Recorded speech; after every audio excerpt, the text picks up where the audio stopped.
விசுவாச வாழ்க்கை என்ற தலைப்பிலே கடந்த ஒரு 8-9 வாரங்களாக நாங்கள் பார்த்து கொண்டு வருகிறோம். இன்றைக்கு அதை தொடரப் போகிறோம். நாங்கள் திருப்பிக் கொள்வோம். எபேசியர் 2ஆம் அதிகாரம். எபேசியர் 2ஆம் அதிகாரம். எபேசியர் 2ஆம் அதிகாரம் 12வது வசனத்திலிருந்து ஒரு வாசிங்க.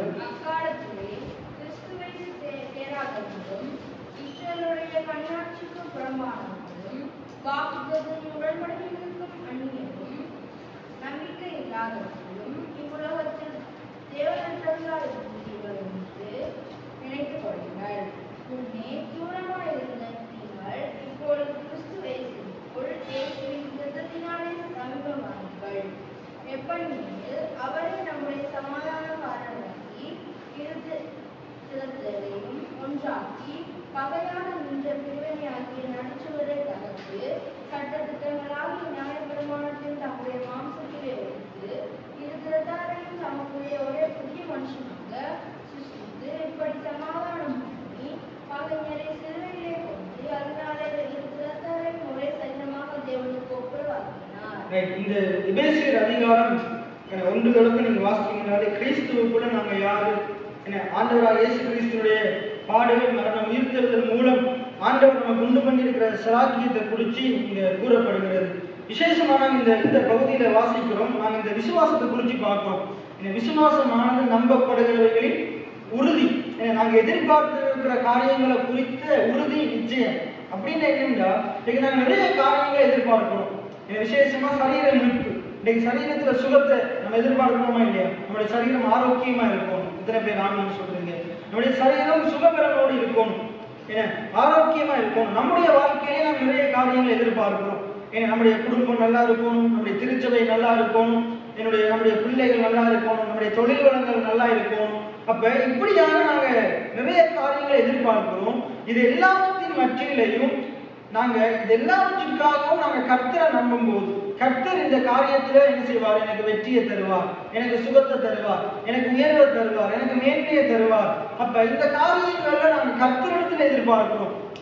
ஆண்டவர் என்ன சொல்றாருன்னா அவருடைய வார்த்தையில சொல்றாரு, நீங்கள் எதிர்பார்த்திருக்கும் முடிவை நான் உங்களுக்கு கொடுக்கும்படி உங்கள் பேர் வைத்திருக்கிற நினைவுகளை அறிவேன். அவைகள் தீமைக்கு ஏதுவானவைகள் அல்ல, அவைகள் நன்மைக்கு ஏதுவானவைகள். எத்தனை பேர் ஆமீன் சொல்றீங்க? ஆண்டவர் நமக்கு எதிர்பார்த்திருக்கிற முடிவை ஆண்டவர் நமக்கு தருகிறவராக இருக்கிறார். எத்தனை பேர் ஆமீன் சொல்றீங்க? அப்ப ஆண்டவர் நிச்சயமா என்ன செய்யறாரு? நாங்க எதிர்பார்க்கிற காரியங்களை உங்களுக்கு தருவார். எபிரேயர் 11ஆம் அதிகாரம் 6ஆம் வசனம். விசுவாசம் இல்லாமல் தேவனுக்கு பிரியமா இருப்பது கூடாத காரியம். ஒரு மனுஷன் இப்ப நான் தேவனை பிரியப்படுத்தணுமா இருந்தா, தேவனுக்கு பிரியமான ஒரு ஜீவியம் வாழ்க்கையை நான் வாழணுமா இருந்தால் நான் என்ன செய்யணும்? என்னுடைய வாழ்க்கையில எப்படிப்பட்ட சூழ்நிலை வந்தாலும், உயர்வோ தாழ்வோ, எப்படிப்பட்ட சூழ்நிலை வந்தாலும் நான் என்ன செய்யணும்? தேவனை பிரியப்படுத்தி வாழணுமா இருந்தா நான் கர்த்தரை விசுவாசிக்கணும். மனுஷனை பிரியப்படுத்தி வாழணுமா இருந்தா நான் மனுஷனை நம்பி அவனோட புகழை பாடிக்கொண்டு, அவனோட பெருமைகளை பாடிக்கொண்டு, அவனுக்கு வால் பிடிச்சு கொண்டு, காக்கா பிடிச்சு கொண்டு இருக்க வேண்டியதுதான். ஆனா நாங்க கடவுளை பார்க்கும்போது, கடவுளை நோக்கி இருக்கும் போது, கடவுளை நம்பும் போது கடவுள் என்ன செய்வார்? நாங்கள் எதிர்பார்த்திருக்கிற முடிவு ஆண்டவர் நமக்கு தருகிறவராக இருக்கிறார். எத்தனை பேர் ஆமீன் சொல்றீங்க? அப்ப விசுவாசம் என்றால் நம்பப்படுகிறவர்களின் உறுதி. ஆனா இந்த இடத்துல சொல்றது நாங்க ரட்சிக்கப்படுறதுக்கு முன்னுக்கு. நாங்க போன ஞாயிற்றுக்கிழமை நாங்க பார்த்தோம், விசுவாச வாழ்க்கை என்ற தலைப்புல தான் பார்த்தோம். அதுல விசேஷமா நான் பேசின காரியம் என்னன்னா, அந்த எகிப்து தேசத்துல இஸ்ரவேல் ஜனங்கள் 400 வருஷம் அடிமையா இருக்கிறாங்க. ஜூதால இருந்து வாசிச்சோம். ஜூதா புஸ்தகத்தை திருப்பி கொள்வோம், நாங்கள் பார்ப்போம். போன ஞாயிற்றுக்கிழமை நாங்க பார்த்தோம். ஜூதா 1ஆம் அதிகாரத்துல 5ஆம் வசனத்துல நாங்க போன கிழமை நாங்க பார்த்தோம். நீங்கள் முன்னே அறிந்திருந்தாலும் நான் உங்களுக்கு நினைப்பூட்ட விரும்புகிறது என்னவெனில் கர்த்தர் தமது ஜனத்தை எகிப்து தேசத்திலிருந்து வர பண்ணி, ஆண்டவர் என்ன செய்தாராம்? அவருடைய ஜனங்களை, இஸ்ரவேல் ஜனங்களை எங்கிருந்து வர பண்ணினாராம்? எகிப்து தேசத்துல. யோசேப்பு அறியாத ஒரு ராஜா, ஒரு பார்வோன் வரும்போது அந்த இஸ்ரவேல் ஜனங்களை அடிமைப்படுத்தி அந்த இடத்துல ஒரு கட்டணத்தை கட்டுறதுக்காக அவங்களை வேலைக்கு அமர்த்தி அடிமைப்படுத்தி அவங்களை வச்சிருக்கிறான். அந்த ஜனங்கள் பெருகாதபடிக்கு பல காரியங்களை, பல வேலை பொருட்கள் அவங்க மேல போடுறான். ஆனாலும் அவர்கள் பெருகிக் கொண்டே இருக்கிறாங்க. எவ்வளவு பார்வோன் ஒடுக்கினாலும் அவ்வளவாக தேவன் அவர்களை பெருக வைத்தார். எத்தனை பேர் ஆமென் சொல்றீங்க? ஆனால் அவருடைய வாழ்க்கையில நாளுக்கு நாள் என்ன பாவங்கள் பெருகுது, அக்கிரமங்கள் பெருகுது. அதே போல ஆண்டவர் மறந்து போறாங்க. ஆண்டவர் ஆராதிக்காம அநேக நாட்கள் ஆண்டுகளாக ஆராதிக்காம ஆண்டவர் மறந்து போறாங்க. ஆனாலும் ஒரு நம்பிக்கை இருக்குது, அவங்களுக்குள்ள ஒரு நம்பிக்கை இருக்குது. அப்ப ஆண்டவர் அந்த நம்பிக்கையை இன்னும் அதிகரிக்கும் விதமாக என்ன செய்யறாரு? ஆண்டவர் மோசையை தெரிந்தெடுத்து, அதுக்குள்ளே தெரிந்தெடுத்து அவனை ராஜகுமாரனாக என்ன செய்யறார்? அந்த அரண்மனைக்குள்ள கொண்டு போய் பாதுகாத்து அவனை மீதியான் தேசத்துக்கு கொண்டு போய் அங்க ஓரேப் என்ற பர்வதத்துல பேசி அங்கிருந்து ஆண்டவர் அவனை திருப்பி என்ன செய்யறாரு? 80 வயதுல 40 வயதுல மீதியான்ல இருந்து அங்க என்ன செய்யறாரு? அங்க போறாரு. 80 வயதுல அங்கிருந்து திருப்பி எங்க வர்றாரு? எகிப்து தேசத்துக்கு வர்றாரு. எகிப்து தேசத்துக்கு வந்து எல்லாருக்கும் அந்த சம்பவம் தெரியும். 10 வாதைகள் மூலமாக பார்வோனுடைய இருதயம் கடினப்பட அங்க ஆண்டவர் என்ன செய்யறாரு? மோசே மூலமாக என்ன செய்யறாரு? அவருடைய கிரியைகளை நடப்பிக்கிறார், அற்புத அடையாளங்கள் நடப்பிக்கிறார். அப்ப கடைசி காரியமாக தலைப்பிள்ளை சங்காரம் என்கிற அந்த 10வது வாதையின் போது அப்ப சொல்றாரு, என்ன செய்யணும்? ஆட்டுக்கடாவை பஸ்காவை எடுத்து என்ன செய்யணும்? அந்த ஆட்டுக்கடாவை பலி கொடுத்து என்ன செய்யணும்? நிலைக்காலையும் நிலை சட்டத்திலையும் பூசணும். நிலை சட்டத்திலையும் நிலை கால்களையும் பூசி அன்றைக்கு சங்காரத்துவம் வரும்போது என்ன செய்யணும்? உள்ள இருக்கணும். அப்ப உள்ள இருக்கணும். இந்த இடத்துல சொல்லப்படுது பாருங்க, ஆண்டவர் எகிப்து தேசத்திலே தமது ஜனத்தை வரப்பண்ணி ரட்சித்து அவங்க என்ன செய்தாங்க? ரட்சித்தார். எப்படி ரட்சித்தார்? நான் கேட்கிறேன், எப்படி அவங்க ரட்சிக்கப்பட்டாங்க? இஸ்ரவேல் ஜனங்கள் எப்படி ஒரு ரட்சிப்புக்குள்ள ஆண்டு ரட்சிப்புக்குள்ள கொண்டு எப்படி வந்தாங்க? அவங்க செய்த நல்ல காரியத்தினாலேயா? அவங்க செய்த நன்மையான கிரியையினாலேயா? அவங்க எப்படி என்ன நன்மையான கிரியை செஞ்சாங்க? தேவனை மறந்த ஜாதியா இருந்தாங்க, முறுமுறுக்கிறவங்களா முறையிடுகிறவங்களா இருந்தாங்க. அப்பே ஆண்டவர் அவங்களை ரட்சித்தார். அவருடைய இரத்தத்தின் மூலமா ரட்சித்தார். அந்த இரத்தத்துக்குள்ள இருக்கிறவங்களுக்கு ரட்சிப்பு. எத்தனை பேர் ஆமென் சொல்றீங்க? இன்றைக்கு நாங்க எதனால ரட்சிக்கப்பட்டோம்? இயேசுவினுடைய விலையேற பெற்ற இரத்தத்தினால ரட்சிக்கப்பட்டிருக்கிறோம். அவருடைய இரத்தம் நம்மளை கழுவி சுத்திகரித்ததுனால நாங்கள் இந்த இடத்துல இருக்கிறோம். நாங்கள் நிற்பது மூலமாக இருக்கிறதும் அவருடைய கிருபையா இருக்குது. அவர் கிருபையா தம்முடைய சொந்த குமாரனுடைய இரத்தத்தை நமக்காக கொடுத்தார். எத்தனை பேர் ஆமென் சொல்றீங்க? அப்ப இங்க என்ன சொல்லுது? அவங்க என்ன செய்யறாங்க? அந்த இரத்தத்துக்குள்ள இருந்தவங்க என்ன செய்யப்பட்டாங்க? ஆண்டவரால காக்கப்பட்டாங்க. அவங்க மரணத்திலிருந்து என்ன செய்யப்பட்டாங்க? காக்கப்பட்டாங்க. இப்ப அவங்க அங்கிருந்து வெளியே வருவாங்க. பக்கத்துல இருக்கிற தேசத்துல இருக்கிற மற்ற எகிப்து ஆக்கள் இருக்கிற வெள்ளி பொண்ணை எடுத்துக்கொண்டு புறப்பட்டு போக சொல்றார். அப்ப எல்லாத்தையும் கொள்ளையிட்டு கொண்டு என்ன செய்யறாங்க? இஸ்ரவேல் ஜனங்கள் மோசைக்கு பின்னால ஆண்டவர் முன்னால மேகஸ்தம்பமா அக்கினிஸ்தம்பமா போறாரு. பின்னால மோசைக்கு பின்னுக்கு என்ன செய்யறாங்க? நடந்து போறாங்க. இன்னைக்கு நம்முடைய வாழ்க்கையிலே அப்படித்தான். இஸ்ரவேல் ஜனங்களுக்கு நடந்ததும் நமக்கும் நடந்திருக்கு. எகிப்துன்றது உலகத்துக்கு அடையாளம். என்னத்துக்கு அடையாளம்? உலக பிரகாரமான வாழ்க்கைக்கு, உலகத்துக்கு அடையாளம். இன்னைக்கு நாங்கள் என்ன செய்தோம்? இயேசுவை அறியறதுக்கு முன்னுக்கு, ரட்சிக்கப்படுறதுக்கு முன்னுக்கு நாங்க எப்படிப்பட்டவங்களா இருந்தோம்? அதைத்தான் இந்த எபேசியர் சொல்லுது பாருங்க. நாங்க எப்படிப்பட்டவங்களா இருந்தோம்னா, அக்காலத்திலே நாங்கள் கிறிஸ்துவை சேராதவர்களும். எப்படிப்பட்டவங்களா இருந்தோமா? கிறிஸ்துவை சேராதவர்களும். அப்படின்னா எதை சேர்ந்திருந்தோம்? இந்த உலகத்தை சேர்ந்தவர்களா இருந்தோம். உலகத்தின் ஆசை பாச இச்சைகளை சேர்ந்தவங்களா இருந்தோம். உலக பிரகாரமான மனுஷங்களை போல இருந்தோம். உலகத்துக்கு ஒத்தவேசம் தரிக்கிறவங்களா இருந்தோம். இப்ப ரட்சிக்கப்படுறதுக்கு முன்னுக்கு. ஆனா ரட்சிக்கப்பட்டு இப்ப அப்படி இருப்போமா இருந்தா நாங்க சோதித்து பார்ப்போம். என்ன இன்றைக்கு நாங்க அப்படிப்பட்டவங்க இருப்போமா இருந்தா எங்களை கொஞ்சம் நாங்க சோதித்து பார்ப்போம். ஆனா முதல்ல நாங்க எப்படி இருந்தோம்? கிறிஸ்துவை சேராதவர்களாக இருந்தோம். அதுக்கடுத்து சொல்றது பாருங்க, இஸ்ரவேலுடைய காணியாட்சிக்கு புறம்பானவர்களா இருந்தோம். இஸ்ரவேலுடைய அதாவது தேவனுடைய ஜனம் எனப்படுகிற அந்த உரிமைக்கு அப்பாற்பட்டவர்களா இருந்தோம். தேவன் நமக்காக உண்டு பண்ணின நன்மைகளுக்கு அப்பாற்பட்டவர்களா இருந்தோம். என்ன காணியாட்சிக்கு புறம்பானவர்களா இருந்தோம். வாக்குத்தத்தத்தின் உடன்படிக்கைகளுக்கு அந்நியரா இருந்தோம். உடன்படிக்கைக்கு வாக்குத்தத்தத்துக்கு அந்நியரா இருந்தோம். இப்ப இன்றைக்கு பைபிள்ல இருக்கிற வார்த்தைகள் எல்லாம் நமக்கு நிறைவேறதுக்கு தகுதியற்றவர்களா அந்நியரா இருந்தோம். அதுக்கடுத்து பாருங்க, நம்பிக்கை இல்லாதவர்களாக எப்படி இருந்தோமா? நம்பிக்கை ஆண்டவராக இயேசு கிறிஸ்து அறியறதுக்கு முன்னுக்கு நம்பிக்கையற்றவர்களா இருந்தோம். விசுவாசமானது நம்பப்படுகிறவர்களின் உறுதி. நாங்க என்ன விசுவாசிக்கணும்? இயேசுவை விசுவாசிக்கணும். அவரே ரட்சகர்ன்றதை விசுவாசிக்கணும். எத்தனை பேர் ஆமென் சொல்றீங்க? அவரை நமக்கு பலன் அளிக்கிறவர் என்று விசுவாசிக்கணும். ஆனா இப்படிப்பட்ட விசுவாசம் முன்ன நம்ம இடத்துல இல்லை. ஏனென்றால் நாங்க நம்பிக்கை இல்லாதவர்களா இருந்தோம். அடுத்தது உலகத்தில் தேவன் அற்றவர்களா இருந்தோம். மை லைஃப் மை ரூல்ஸ் என்று சொல்லிக்கொண்டு நம்மளே மேய்த்து கொண்டு தேவன் அற்றவர்களா இருந்தோம். அப்படிப்பட்ட அதை இப்ப நம்ம நினைக்க சொல்றாரு. முன்னுக்கு நீ எப்படி இருந்தன்றதை நினைத்துக் கொள்ளுங்கள். முதல் நம்ம எப்படிலாம் இருந்திருக்கிறோம்ன்றதை நினைக்க சொல்றார். தேவனற்றவர்களா இருந்திருக்கிறோம், இஸ்ரவேலுடைய காணியாட்சிக்கு புறம்பானவர்களா இருந்திருக்கிறோம், கிறிஸ்துவை சேராதவர்களா இருந்திருக்கிறோம், நம்பிக்கையற்றவர்களா இருந்திருக்கிறோம்.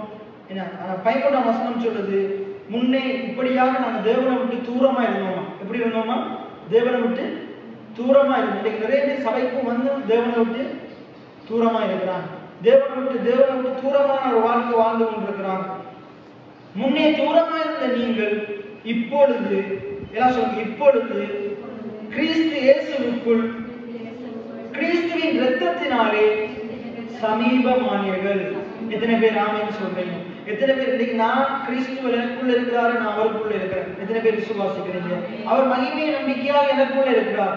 என்னுடைய சரீரம் பரிசுத்த ஆவியானவருடைய ஆலயமா இருக்கிறது. அவர் என்னுடைய மீட்பரா இருக்கிறார். அவர் தம்முடைய இரத்தத்தினாலே என்னை மீட்டெடுத்திருக்கிறார். அவர் என்னுடைய கிறிஸ்து, அவர் என்னுடைய பஸ்காவா இருக்கிறார். அவர் என்னுடைய அடிக்கப்பட்ட கண்மலையா இருக்கிறார். எத்தனை பேர் ஆமென் சொல்றீங்க? அப்ப இதை நாங்க விசுவாசிக்கிறோம். அப்ப இந்த விசுவாசத்தின் மூலமாக என்ன செய்திருக்கிறார்? ஆண்டவர் அந்த இரத்தத்தை பற்றி விசுவாசத்தினாலே நம்மை நீதிமான்களாக்கி இருக்கிறார், நம்மளை சுத்திகரித்திருக்கிறார். முதல் தூரமா இருந்த நம்மளை இன்றைக்கு நம்மளை என்ன செய்திருக்கிறார்? கிறிஸ்துவோடு ஒன்றித்து ஐக்கியப்பட்டு வாழ்கிற ஒரு வாழ்க்கையை தந்திருக்கிறார். அப்ப முன்னே தூரமா இருந்த நான் இப்பொழுது கிறிஸ்து இயேசுவுக்குள் அவருடைய இரத்தத்தினாலே தேவனுக்கு சமீபமா இருக்கிறேன். அப்ப சொல்லுங்க, என்னோட சேர்ந்து சொல்லுங்க, முன்னே தூரமா இருந்த நான் கிறிஸ்து இயேசுவுக்குள் கிறிஸ்துவின் இரத்தத்தினாலே தேவனுக்கு சமீபமாய் உள்ளேன். எத்தனை பேர் ஆமென் சொல்றீங்க? நாங்க தேவனுக்கு சமீபமானவர்களா இருக்கிறோம். அதுக்கடுத்து சொல்றது பாருங்க, எப்படி எனில் இது எப்படி நடந்தது? இன்னைக்கு எப்படி நாங்க தூரமா இருந்த நாங்க, நம்பிக்கை இல்லாம இருந்த நாங்க, இந்த வாக்குத்தத்தத்தின் ஆசீர்வாதங்களுக்கு அந்நியரா இருந்த நாங்க இன்னைக்கு எப்படி ஆசீர்வாதத்தை உடையவர்களா? இன்றைக்கு நம்மளை எப்படி மாத்திருக்கிறாரு? இன்றைக்கு எப்படி மாத்திருக்கிறாருன்னா, இன்னைக்கு நம்ம கிறிஸ்துவை சேர்ந்தவர்களா இருக்கிறோம். ஏன்னா சொல்ல, நான் கிறிஸ்துவை சேர்ந்தவன், நான் கிறிஸ்துவை உடையவன், நான் கிறிஸ்து உடையவன், நான் கிறிஸ்துவுக்குள் வாழ்கிறவன். எத்தனை பேர் ஆமென் சொல்றீங்க? முதல் கிறிஸ்துவை சாராதவர்களா இருந்தோம், இன்னைக்கு கிறிஸ்துவுக்குள்ள இருக்கிறோம். எத்தனை பேர் ஆமென் சொல்றீங்க? அடுத்து இஸ்ரவேலுடைய காணியாட்சிக்கு புறம்பானவர்களா இருந்தோம், இன்றைக்கு இஸ்ரவேலுடைய காணியாட்சிக்குள்ள இருக்கிறோம். அந்த ஆசீர்வாதத்துக்குள்ள இருக்கிறோம். தேவன் நமக்காக உண்டு பண்ணியிருக்கிற அந்த அதற்கு சுதந்திரவாதிகளாக நாம் இருக்கிறோம். அடுத்தது வாக்குத்தத்தத்தின் உடன்படிக்கைக்கு உரியவர்களா இருக்கிறோம். வாக்குத்தத்தத்தின் உடன்படிக்கைக்கு உரியவர்களா இருக்கிறோம். ஆபிரகாமின் ஆசீர்வாதத்துக்கு சுதந்திரவாதிகளா உடையவர்களா இருக்கிறோம். அடுத்தது பாருங்க, நம்பிக்கை உள்ளவர்களா இருக்கிறோம். எப்படிப்பட்டவர்களா இருக்கிறோம்? ஆண்டவர் மேலேயும் அவருடைய ஜீவனுள்ள வார்த்தை மேலேயும் நம்பிக்கை உள்ளவர்களா இருக்கிறோம். எத்தனை பேர் ஆமென் சொல்றீங்க? ஆண்டவர் ஒருவர் இருக்கிறார், அவர் எனக்கு பலன் அளிக்கிறார், அவரே என் மீட்பர் என்றதுல நம்பிக்கை உடையவர்களா இருக்கிறோம். எத்தனை பேர் ஆமென் சொல்றீங்க?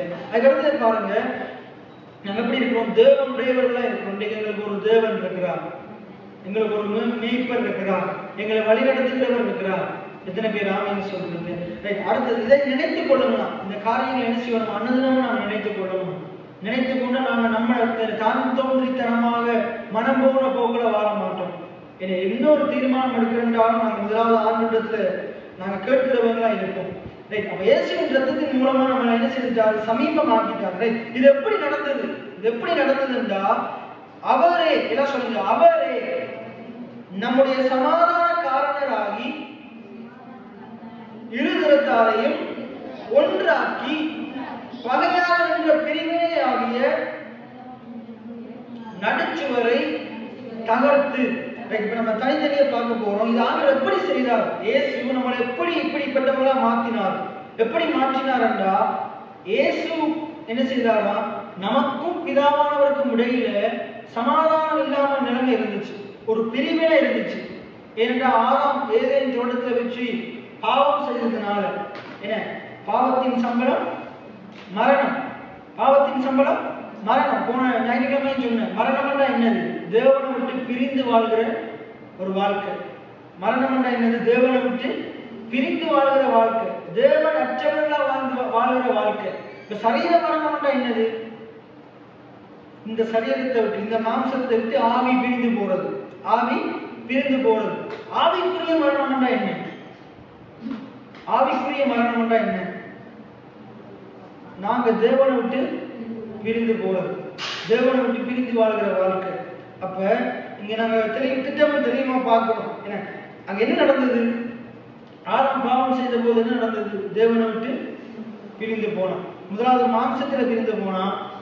ஆண்டவர் வந்து ஆதாமுடைய மாம்ச சரீரத்தை தேர்ந்தார். ஆதாமே எங்கே இருக்கிறார்? மாம்சத்துல பிரிந்து போனான். அடுத்தது தோட்டத்தை விட வெளியே போறான். என்ன தோட்டத்தை விட முற்று முழுதுமா வெளியே போறான். இன்னைக்கு நாங்களும் அப்படித்தான். என்ன இப்படிப்பட்ட காரியத்தினால பாவத்தினால நாங்கள் தேவனை விட்டு அனைவரும் பிரிந்து வாழ்றாங்க. அப்ப இங்க சொல்றது ஆண்டவர் என்ன செய்தாராம்? இயேசு என்ன செய்தாராம்? நமக்கும் பிதாவானவருக்கும் இடையில இருக்கிற பிரிவினை, அந்த பிரிவினை தான் என்னது? பாவம். அதை சொல்லப்படுது பாருங்க. பிரிவினையாகிய நடுச்சுவரை. ஏசாயா 59ஆம் அதிகாரம் 2வது வசனத்தை ஒருவர் வாசிங்க. ஏசாயா 59:2. ஏசாயா 59:2. உங்கள் அக்கிரமங்களே உங்களுக்கும் உங்கள் தேவனுக்கும் நடுவாக பிரிவினை உண்டாக்குறது. உங்கள் பாவங்களே அவர் நமக்கு செவிகொடாதபடிக்கு. பாருங்க, நம்முடைய அக்கிரமங்கள் என்ன செய்தான்? நமக்கும் தேவனுக்கும் இடையில என்னத்தை உண்டாக்குதான்? பிரிவினையை உண்டாக்குது. என்னத்தை உண்டாக்குது? பிரிவினையை உண்டாக்குது. இரண்டாவது, நம்முடைய பாவங்களே நமக்கும் தேவன் நமக்கு செவிகொடாதபடிக்கு. ஏன்னா நமக்கு கூப்பிடுகிற சத்தத்துக்கு தேவன் செவிகொடாதபடிக்கு, நம்முடைய ஜெபத்திற்கு ஆண்டவர் செவிகொடாதபடிக்கு. நம்முடைய பாவங்கள் அவருடைய முகத்தை நமக்கு மறைக்குதான். நம்முடைய பாவங்கள் அவரை பார்க்க கூடாதபடிக்கு அவருடைய முகத்தை நமக்கு என்ன செய்யலாம்? மறைக்குதான். அப்ப இப்படிப்பட்ட நிலைமையில நாம் இருந்தோம். ஆனா அதுக்கு முதல் வசனம் சொல்லுது பாருங்க, இதோ ரட்சிக்க கூடாதபடிக்கு கர்த்தருடைய கை குறுகி போகவும் இல்லை, கேட்க கூடாதபடிக்கு அவருடைய செவி மந்தமாகவும் இல்லை. இன்னைக்கு நிறைய பேர் கேட்குறீங்க, ஆண்டவர் உங்களுக்கு கண் இல்லையா, காது இல்லையாண்டு? ஆண்டவர் உங்களுடைய என்ன பலத்த வலது கரணை தாங்குது இப்படிலாம் சொல்றீங்களே, என்னுடைய வாழ்க்கையில எவ்வளவு துன்பங்கள் என்று நம்ம ஆண்டவரத்துல கேள்வி கேட்கிறோம். ஆண்டவர் சொல்றாரு, உன்னை ரட்சிக்கிறது எனக்கு கூடாத காரியம் அல்ல, என்னுடைய கை உனக்கு உதவாதபடிக்கு அது குறுகிய கரம் அல்ல. ஆண்டவர் கோரேசிக்கே சொல்றார், நான் உன்னை வலது கரம் பிடித்து நடத்துகிறேன். ஆண்டவர் உங்களை நடத்துவார். எத்தனை பேர் ஆமென் சொல்றீங்க? நம்ம ஒவ்வொருத்தரையும் அவர் நடத்துவார், களம் பிடித்து நடத்துவார். எத்தனை பேர் ஆமென் சொல்றீங்க? அடுத்தது பாருங்க, ஆண்டவர் நமக்கு என்ன செய்வார்? ரட்சிப்பை கட்டளையிடுவார். நம்ம கூப்பிடும் போது அவர் கேட்பார். அவருடைய செவி மந்தமாக இல்லை. அப்ப ஏன் ஒன்றும் நடக்குது இல்லை? ஏன் எல்லாம் பிள்ளையா நடக்குது? ஏன் என்னுடைய வாழ்க்கையில இவ்வளவு காரியங்கள்? ஏனென்றால் நம்முடைய அக்கிரமங்கள், நம்முடைய பாவங்கள். இது என்ன செய்தா? நமக்கும் தேவனுக்கும் இடையில பிரிவினையை உண்டாக்கிடுச்சு. இந்த பிரிவினையினால என்ன தேவனுடைய முகத்தை நம்மளால பார்க்க முடியல. அவர் பாவத்தை நோக்கி பார்க்க கூடாத சுத்த கண்ணனா இருக்கிறார். அப்ப மனுஷன் தேவனுடைய முகத்தை பார்க்க முடியல. மனுஷன் தேவனுடைய முகத்தை பார்க்கணுமா இருந்தா பாவத்துக்கான பரிகாரம் தேவை. என்ன மாட்டு ரத்தம் சரி வராது, அது நிரந்தரமான பரிகாரம் அல்ல. ஆகையினால முழுவதுமான பரிகாரம் தேவை. அதுக்காக ஒரு ஆடு பலியாகும். அதற்காகத்தான் இயேசு கிறிஸ்து பலியானார். மனுஷனுடைய பாவத்துக்கு பதிலாக இயேசு கிறிஸ்து பலியானார். அப்ப அவர் புறக்கணிக்கப்பட்டார்.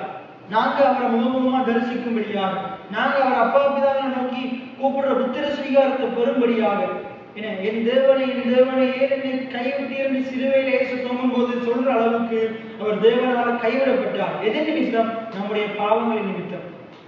ஏனடா அங்க சொல்றது பாருங்க, நம்முடைய பாவங்களை அவர் நம்மை நோக்கி பார்க்க கூடாதபடிக்கு, அவர் நமக்கு செவிகூடாதபடிக்கு அவருடைய முகத்தை நமக்கு மறைக்கிறது. இப்ப இயேசு என்ன செய்தாரு? கல்வாரி சிலுவையில தொங்கிக் கொண்டிருக்கும் போது பிதாவானவர் முகத்தை திருப்புறார், அவரை கைவிடுறார். அதனால நாங்கள் ஏற்றுக்கொள்ளப்பட்டோம். எத்தனை பேர் ஆமென் சொல்றாங்க? இப்படியாக தேவன் என்ன செய்திருக்கிறாரு? அங்க எபேசியர் சொல்லுது பாருங்க, எபேசியர் 2:14, எப்படி அவரே நம்முடைய சமாதான காரணராகி. அப்ப யார் நமக்கும் பிதாவானவருக்கும் இடையில சமாதானம் உண்டு பண்ணினது? யாரு? யார் நமக்கும் பிதாவானவருக்கும் இடையில சமாதானம் உண்டு பண்ணினா? இயேசு கிறிஸ்து. எத்தனை பேர் ஆமென் சொல்றீங்க?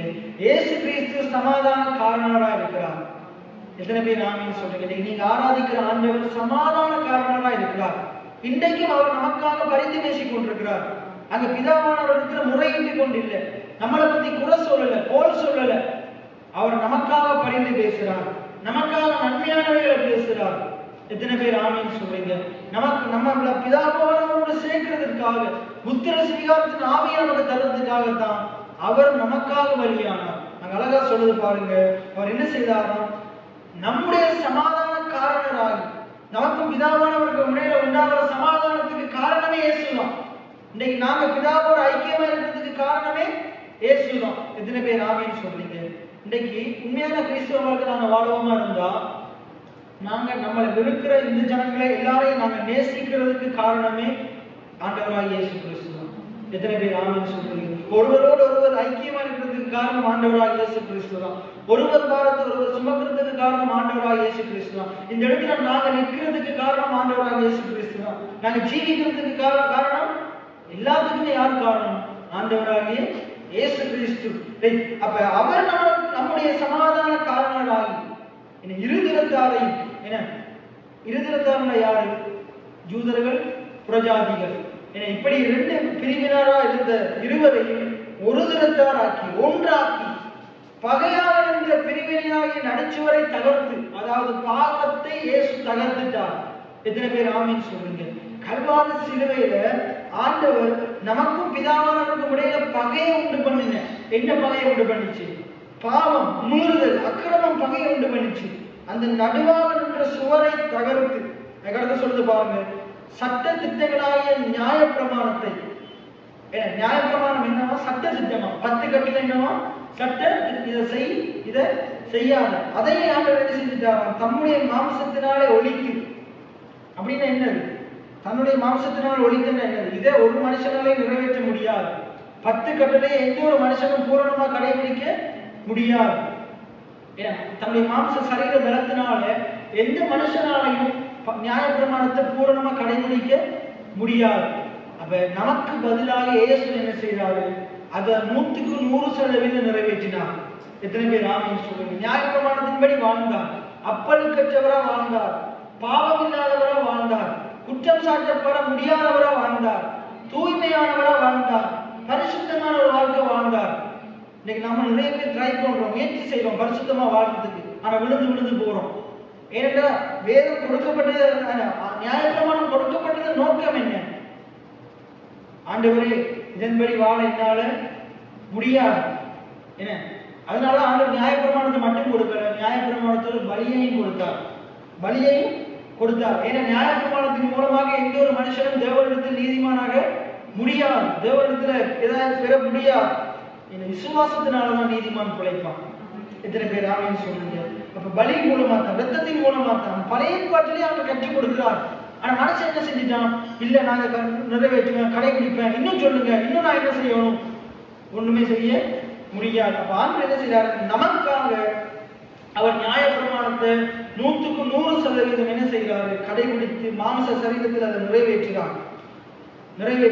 சொல்லுது பாருங்க, இருதிரத்தாரையும் ஒன்றாக்கி பகையாக என்ற பிரிவினையாகிய நடுச்சுவரை தகர்த்து சட்டத்திட்டங்களாகிய நியாய பிரமாணத்தையும் தம்முடைய மாம்சத்தினாலே ஒழித்து இருதிரத்தாரையும் தமக்குள்ளே ஒரே புதிய மனுஷனாக சிருஷ்டித்து.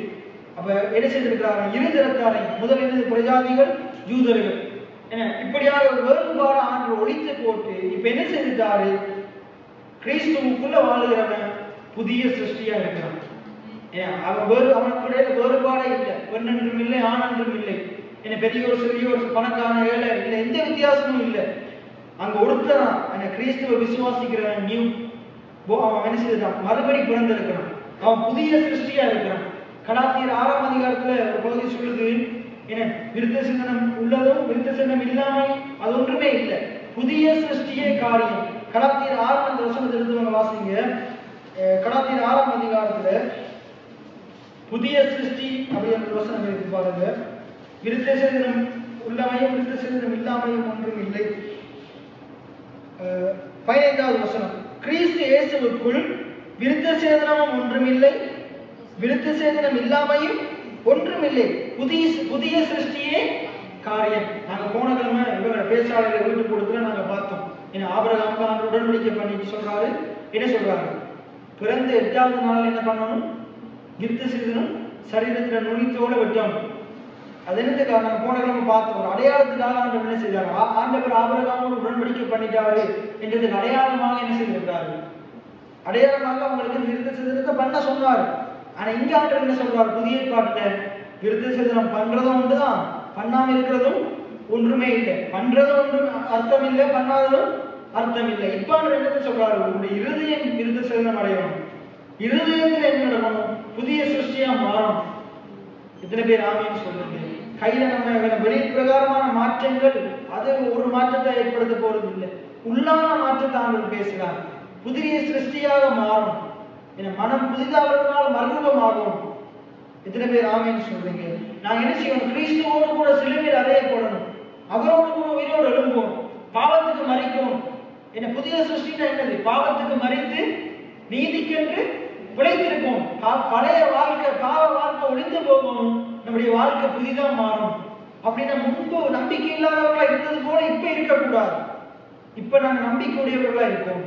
முன்பு உலகத்தோடு ஒட்டி இசைந்து கொண்டிருந்திருப்போம். இன்னைக்கு நாங்கள் உலகத்துக்கு வேறுபட்டவர்களா வாழணும்.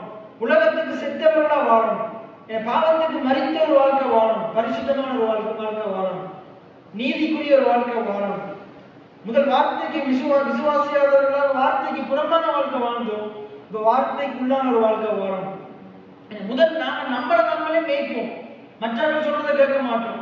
நமக்கு நாங்களே சட்டம் போட்டுக் கொண்டிருந்தோம். இன்றைக்கு நாங்கள் ஆண்டவருடைய வார்த்தையை விசுவாசித்து வாழணும்.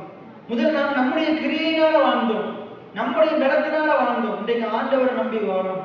முதல் நம்முடைய தேவைகளுக்காக நாங்கள் மனுஷனை நாடணும், நம்முடைய சரீர பலத்தை நம்பணும். இன்றைக்கு நாங்கள் கடவுளை நம்புறோம், கடவுளுடைய பலத்தை நாடுறோம். எத்தனை பேர் நாமேன்னு சொல்றீங்க? அப்ப இந்த புதிய சிருஷ்டின்ற இன்றைக்கு எவ்வளவு காரியம் இருக்குது பாருங்க. அப்ப இங்க என்ன சொல்லுது?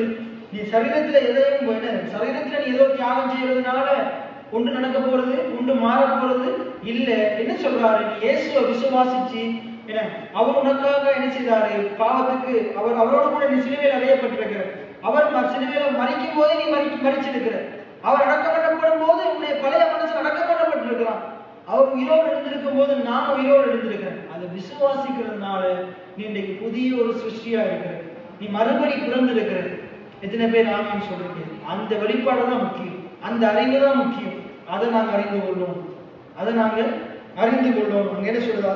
அப்ப இந்த பிரமாணத்தின்படி நடந்து வருகிறவர்கள் எவர்களோ அவர்களும் தேவனுடைய இஷ்டவேலருக்கும் சமாதானமும் இரக்கமும். இந்த வெளிப்பாடுகளோடு வாழ்வாங்க.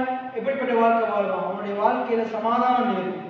எத்தனை பேர் ஆமீன்னு சொல்றீங்க? சரி, இப்ப என்ன சொல்றது? புதிய மனுஷனை சிருஷ்டித்து இப்படி சமாதானம் பண்ணி பகையை சிலுவையிலே கொன்று. எது பகை? பாவத்தை சிலுவையில் ஆண்டவர் கொண்டுட்டார். எத்தனை பேர் ஆமீன்னு சொல்றீங்க? நமக்கும் பிதாவானவருக்கும் இடையில ஒரு தடையா இருந்த பாவத்தை ஆண்டவர் கொண்டுட்டார், இல்லாமக்கிட்டார். அப்ப இதெல்லாம் நாங்கள் விசுவாசிப்போம். கொன்று அதனால இருதயத்தாரை ஒரே சரீரமாக தேவனோடு ஒப்புரவாக்கினார். இன்றைக்கு கிறிஸ்துவானவர் தலையா இருக்கிறாரு, நாங்கள் அவருடைய சரீரத்தின் அவயவமா இருக்கிறோம். எத்தனை பேர் ஆமீன்னு சொல்றீங்க? அவர் தலை, நாங்க சரீரத்தின் அவயவங்கள். நாங்க எல்லாரும் அவருடைய சரீரத்தின் ஒவ்வொரு அவயவங்களா இருக்கணும். இப்ப நாங்களும் அப்படி இருக்கணும், ஒன்றாதான் இருக்கணும். இந்த விரல் இன்னொரு மாதிரி, இந்த விரல் இன்னொரு மாதிரி இருக்கக்கூடாது. எல்லாம் ஒரே விசுவாசம் உடையவர்களாக, ஒரே காரியத்துடையவர்களாக நாங்கள் ஒற்றுமையாக இருக்கணும். அல்லாமலும் அவர் தூரமாக இருந்த உங்களை சமீபமாக இருந்த அவர்களுக்கு சமாதானத்தை சுவிசேஷமாக அறிவித்தார். இதை செஞ்சது மட்டும் இல்லாம தொடர்ந்து அவர் என்ன செய்யறாரு? இதை நமக்காக செஞ்சுட்டு சும்மா விடாம இதை போயிட்டு ஊர் உலகம் எங்கும் சொல்லும்படியாக ஆண்டவர் என்ன செய்யறாரு? இன்றைக்கும் என்ன செய்யறாரு? இந்த சமாதானத்தை சுவிசேஷமா அறிவித்துக் கொண்டிருக்கிறார். இன்னைக்கு ஊழியக்காரன் மூலம் அறிவித்துக் கொண்டிருக்கிறார். நீங்களும் அதுதான் அறிவிக்கும். நீங்களும் போயிட்டு சுவிசேஷம் அறிவிக்கும். என்ன தெரிவிக்கும்? பாவம் சரியா, ஆண்டு வெட்டுவார் ஒத்துவார்னு அறிவிக்க என்னென்ன சுவிசேஷம் அறிவிக்கும்? சுவிசேஷம் என்னது? சுவிசேஷம் என்னது? போன முறை பார்த்தோம், தேவனுடைய சுவிசேஷம் என்ற தலைப்புல பார்த்தோம். சுவிசேஷம் என்னது? நற்செய்தி, நல்ல செய்தி. என்ன நல்ல செய்தி? எல்லாம் நல்லதே நடக்கும், என்ன உலகத்தில் நல்லதே எல்லாம் நடக்கும், அது நற்செய்தியா? இல்லை, இயேசுவை பத்தி நல்ல செய்தியை சொல்றது. இயேசுவை பத்தி என்ன நல்ல செய்தி சொல்றது? ஆண்டவர் உனக்காக எனக்காக நம்முடைய பாவங்கள், அக்கிரமங்கள், மீறுதல்களுக்காக, அக்கிரமங்களுக்காக அவர் இந்த உலகத்துக்கு வந்தார். நம்முடைய மாம்ச சரீரத்தில் நமக்கு தேவை, நமக்கு வர வேண்டிய தண்டனை, ஆக்கினை தீர்ப்பு அவர் தம் மீது ஏற்றுக்கொண்டார். நம்முடைய குறைவுகள், பலவீனங்கள், வியாதி, வேதனைகள் அவர் கல்வாரி சிலுவையில் சுமந்தார். அதன் மூலமாக ஆண்டவர் உன்னை என்ன செய்திருக்கிறார்? மாற்றி இருக்கிறார். எத்தனை பேர் ஆமென் சொல்றீங்க? அவர் நமக்காக செய்த அந்த நல்ல கிரியையை பற்றி சொல்றதுதான் என்னது? சுவிசேஷம். எத்தனை பேர் ஆமென் சொல்றீங்க? இப்ப இதுல பாருங்க, இதுக்கு மேல சொல்லப்படுதானே, முதல் நம்ம எப்படி இருந்தோமா? தேவனை விட்டு தூரமா இருந்தோமா? இன்றைக்கு நீயும் தேவனும் ஒன்றா இருக்கிற, நீ அவரை நோக்கி கூப்பிட அவர் கேட்பார். அப்படி சொல்றதுதான் என்னது? சுவிசேஷம். நீ உலக பிரகாரமான தெய்வங்களை நாடி தேடி போகணும்னா நீ நிறைய பணிகளை கொண்டு போகும், நிறைய காரியங்களை கொண்டு போகும். ஏன்னா அந்த பரிகாரம் செய்யணும், இந்த பரிகாரம் செய்யணும், அப்படி நேர்த்தி காட்டணும், இந்த நேர்த்தி காட்டணும். நீ நேர தேவனத்துல போக முடியாது. உலக மதங்கள் மார்க்கங்கள் என்ன சொல்லுது? நீ ஒரு நபர், ஒரு தீர்க்கதரிசி மூலமாகத்தான், ஒரு ஆயர் மூலமாகத்தான், ஒரு சாமி மூலமாகத்தான் போக முடியும், தேவதூதன் மூலமாகத்தான் போக முடியும். ஏன்னா இன்னொரு இயேசுவின் தாயாய மரியாதை மூலமாகத்தான் போக முடியும். நீ நேரடியா போகிறதுக்கு உனக்கு தகுதி இல்லைன்னு உலக மதம் மார்க்கம் சொல்லும். என்ன ஆனா ஆண்டுடைய சுவிசேஷம் என்ன சொல்லுதுண்டா, நீ அவரை நோக்கி அப்பா பிதாவே என்ன செய்யறார்? கூப்பிடுகிற சாக்கியத்தை ஆண்டு கொடுத்திருக்கிறார். எத்தனை பேர்? அதான் சுவிசேஷம். நீ அவரை நோக்கி கூப்பிடு, நீ என்னட்ட வா. என்ன சுவிசேஷம் என்னன்னா, நீ என்ன செய்ய? எங்கட சர்ச்சுக்கு வா, என்னட்ட வா, எங்கட பாஸ்டர்ட்ட வா. அது சுவிசேஷம் அல்ல. எது சுவிசேஷம்? நீ அவரை நோக்கி கூப்பிடு, அவருடைய சத்தத்தை கேட்பா. நீ நெருக்கத்துல இருக்கிறியா? நீ அவரை நோக்கி கூப்பிடு, ஆண்டு உன்னை நெருங்கி வந்து உனக்கு முன்பு தருவான். உனக்கெல்லாம் ஆண்டுடைய சமூகத்துக்கு வர்றதுக்கு தகுதியே இல்லை, நீ பாவி. அது என்னது இல்லை? சுவிசேஷம் இல்லை. சுவிசேஷம் என்றது என்னது? இயேசுவை பற்றி சொல்ற நற்செய்தி. அப்ப இங்க என்ன சொல்றது? சமாதானத்தை சுவிசேஷமாக அறிவித்தார். அந்தப்படியே நாம் இருதரத்தாரையும் ஒரே ஆவியினாலே பிதாவானவரிடத்தில் சேரும் சிலாக்கியத்தை இயேசு மூலமாக நாங்கள் பெற்றிருக்கிறோம். என்ன சொல்லுங்க? நான் பிதாவானவரிடத்தில் சேரும் சிலாக்கியத்தை. இன்னைக்கு நிறைய பேர் பாஸ்டர்கிட்டே போற முடியல, பாஸ்டருக்கு அவங்களுக்கு நிறைய பெரிய தூரம். ஆனா ஆண்டவர் நமக்கு பிதாவானவரிடத்தில் இடத்துல சேர்ந்த சலாக்கியத்தை உண்டு பண்ணியிருக்கிறார். அவருடைய முகத்தை பார்க்கிற சலாக்கியத்தையே கொடுத்திருக்கிறார். எத்தனை பேர் ஆமென் சொல்றீங்க? அது சிலாக்கியம். நாங்க சம்பாதிக்கிற காரியம் இல்லை, அது இலவசமா நமக்கு கொடுத்த ஈவு. எத்தனை பேர் ஆமென் சொல்றீங்க? இப்ப பாருங்க, அவர் மூலமாய் எல்லாம் சொல்ல, இயேசு மூலமாய் பெற்றிருக்கிறோம். நாங்க பார்த்தோம், விசுவாசம்ன்ற என்ன? விசுவாசம் தேவனை பிரியப்படுத்தும். எப்படி விசுவாசிக்கணும்? ஆண்டவர் இருக்கிறாரு, அவர் பலன் அளிப்பார். இப்ப ஆண்டவர் என்ன பலன் அளித்திருக்கிறாரு? பிதாவான இடத்துல சேருகிற சலாக்கியத்தை நமக்கு கொடுத்திருக்கிறார். எத்தனை பேர் ஆமென் சொல்றீங்க? ஆகையினால் இப்ப வாசிங்க 19ஆம் வசனத்தை எல்லாம் சேர்ந்து வாசிங்க. எல்லாம் பைபிள் திறங்க. ஏன்னா எபேசியர் 2ஆம் அதிகாரம் 19ஆம் வசனம். நான் சொல்றேன், என்னோட சேர்ந்து சொல்லுங்க, பைபிளை பார்த்து சொல்லுங்க. ஆகையால் நான் இனி அந்நியரும் பரதேசியுமாயிராமல்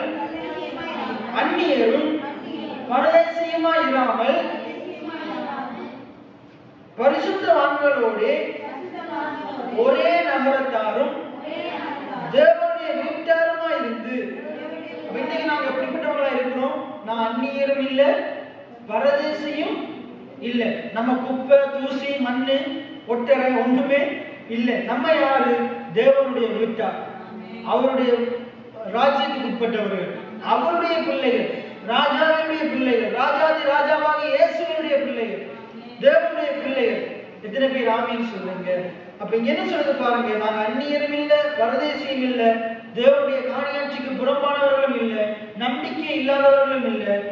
ஏன்னா நாங்க நம்பிக்கை உடையவர்களா இருக்கிறோம், தேவனுடைய காணியாட்சிக்கு உட்பட்டவர்களா இருக்கிறோம், வாக்கு தத்துவத்துக்கு சுதந்திரர்களா இருக்கிறோம், தேவனோட ஐக்கியம் உள்ளவர்களா ஒப்புரவாக்கப்பட்டவர்களா இருக்கிறோம், தேவனுக்கும் நமக்கும் இடையில சமாதானம் உண்டாயிருக்கிறது. அது இயேசு உண்டு பண்ணி தந்திருக்கிறாரு. அவருடைய ரத்தத்தினால கழுவப்பட்டு சுத்திகரிக்கப்பட்டு மீட்கப்பட்டவர்களா இருக்கிறோம். இங்க சொல்லுது, நாங்க அந்நியரும் இல்லை, பரதேசியும் இல்லை, நாங்க பரிசுத்தவான்களா இருக்கிறோம், நாங்க ஒரே நகரத்தாரா இருக்கிறோம். என்ன ஒரே நகரத்தாரா இருக்கிறோம். அதுக்கடுத்தது தேவனுடைய வீட்டாரா இருக்கிறோம். அதுக்கடுத்தது சொல்லுது பாருங்க, அப்போஸ்தலர்கள் தீர்க்கதரிசிகள் என்பவர்களுடைய அஸ்திபாரத்தின் மேல் கட்டப்பட்டவர்களுமா இருக்கிறோம். அதற்கு இயேசு கிறிஸ்து தாமே மூளைக்கல்லா இருக்கிறார். எத்தனை பேர்? இயேசு கிறிஸ்து மூளைக்கல்லா இருக்கிறார். நாங்க என்ன செய்யறோம்? அவர் மேல கட்டப்பட்டவர்களா இருக்கிறோம். அவர் மூளைக்கல், நாங்க அவர் மேல என்ன செய்திருக்கிறோம்? கட்டப்பட்டவர்களா இருக்கிறோம். எதனால? உபதேசத்தினால்.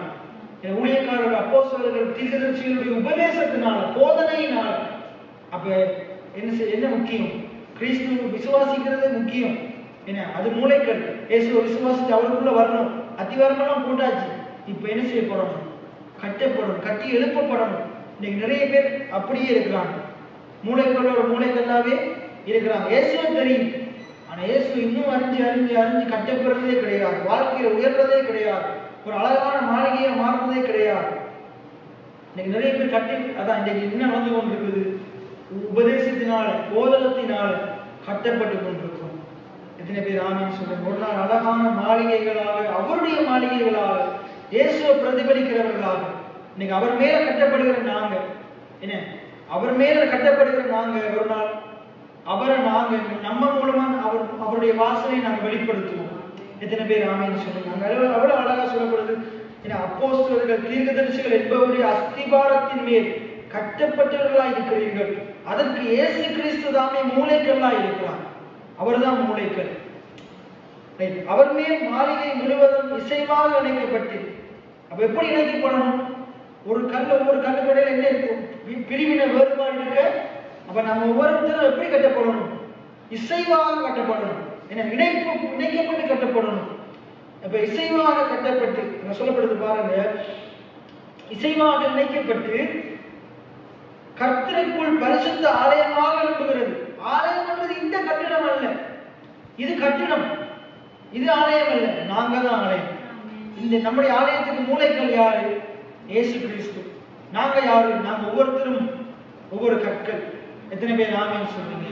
இந்த சபை இது கட்டணம் தான்.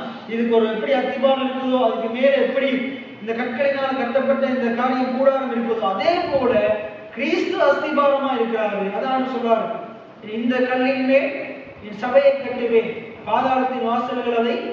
நாங்க இதன் மேல கட்டப்பட்டிருக்கிறோம், கிறிஸ்துவின் மேல கட்டப்பட்டிருக்கிறதால எங்களை எதுவும் மேற்கொள்ளாது, நாங்க எல்லாவற்றையும் மேற்கொள்வோம். நான் இயேசுவின் மேல் கட்டப்பட்டிருக்கிறேன், அவர் என்னுடைய மூளைக்கல்லா இருக்கிறார். எத்தனை பேர் ஆமீன் சொல்றீங்க? அப்ப மற்றது ஆலயம் என்றது வெறும் நாங்க மாத்திரம் அல்ல, நாங்க எல்லாரும் இணைந்தாலும் ஆலயம். நாங்க ஒவ்வொருத்தரும் தனித்தனியா இருந்தால் ஆலயமா? கை என்றது இந்த விரல் இல்லாதது இல்லை, இந்த 5 விரல்களை உள்ளடங்கியதான் என்னது கை. இல்ல நான் பெரிய விரல் தனியே போயிருமா?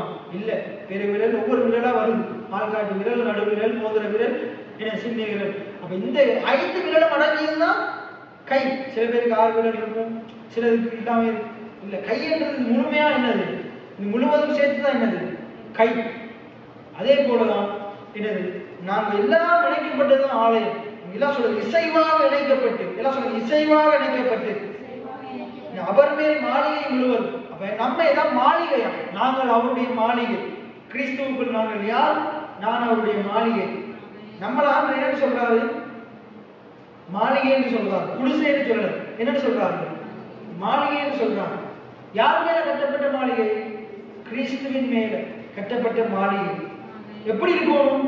இசைவா இணைந்து இருக்கணும். எப்படி இருக்கணும்? நான் என் வழியில போகணும், நீங்க உங்க வழியில போகணும். இசைவாய் இணைந்து இருக்கும்.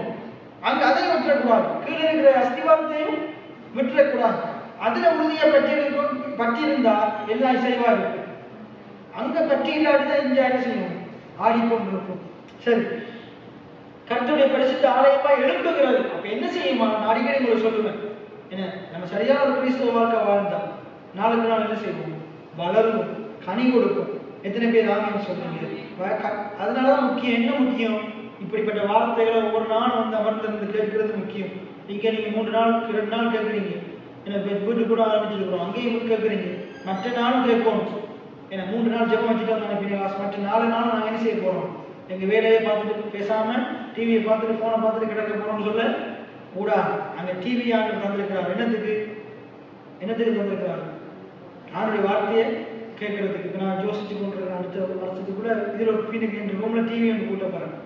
கூட்டிட்டு என்ன செய்ய போறேன்? பசங்க அந்த நேரம் போயிட்டு இருக்கும். அதுவும் போன்ல நல்ல டிவி ஒன்று வாங்க போறேன். போன்ல கனெக்ட் பண்ணி அங்கே போடுற மாதிரி.